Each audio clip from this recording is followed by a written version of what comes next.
Remember how the endgame on Xenoverse 1 worked? You know, after you beat the story and with your new super powerful character, you could go through and do missions and fight a whole bunch of people weaker than yourself?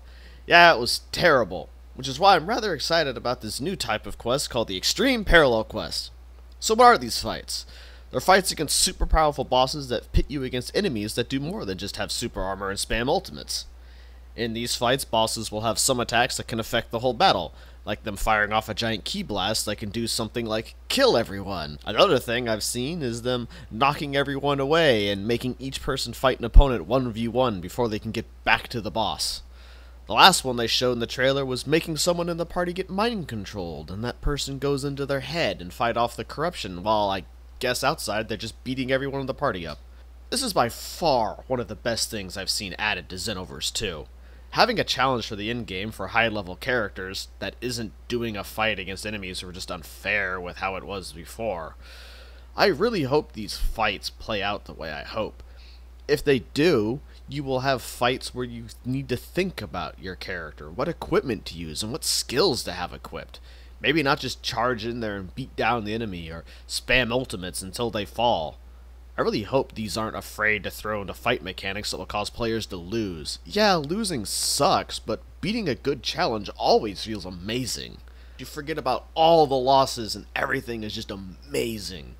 It's the same feeling you can get when it's like you're that Super Saiyan who finally managed to overcome and to kill Frieza at the end and end his reign of tyranny. That's the kind of emotion these fights can give you if they're done correctly. Now, I might be putting too much onto these fights, but I won't let my own invented hype get me upset if it falls short.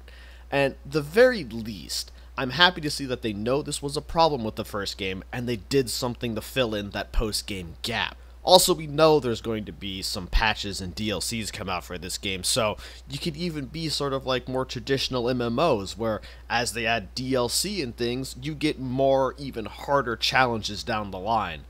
This could be a very positive thing for the game, and I'm really excited to see how it plays out. As always, if there's some aspect of the game you want me to talk about before it's released, put it down in the comments, and I'll see if I can fit it in. Up next, I will be talking about the gameplay, which, oddly enough, in the most recent trailer, addressed one of my biggest problems with the first game, and I'm happy to see that it did.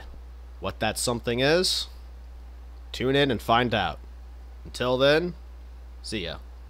Originally, I was going to end the video here, but then they put out a trailer showing one of these fights off in full, and it really didn't change my opinion all that much. I'm still going to have to wait for the final game to see how they play out, so I'm just putting this quick little addendum here to say, yes, I have seen it, but I'm still going to reserve any final judgment for the final game. There's too many variables that we don't know about that could have played into that fight setup and other things like that that just make it impossible to really judge at the moment.